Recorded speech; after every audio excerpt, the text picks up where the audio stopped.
पहिला यो भिडियो हेर्नु। हामी देश बनाउने क्रममा छौं। देश बनाउनको लागि असाध्यै महत्त्वपूर्ण वैकल्पिक विकास वित्त परिचालन सम्बन्ध गरेको विधेयकमा माननीय सांसदज्यूहरूले राख्नु भएको महत्त्वपूर्ण संशोधनहरू स्वीकार गर्न पाएकोमा मलाई गर्व छ। धन्यवाद। हेर्नु भयो हैन? कति राम्रो कुरा गर्नुभएको छ।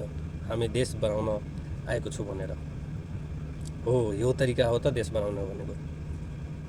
यो तरिकाले चल्यो भने बल्ल हाम्रो देश चाहिँ विकासको पटमा आउँछ अनि विकासको पटमा दौडिन्छ। जब यिनीहरूको कुरा आयो भने, विपक्षीको कुरा आयो भने यिनीहरूको चाहिँ सुन्नै हुँदैन।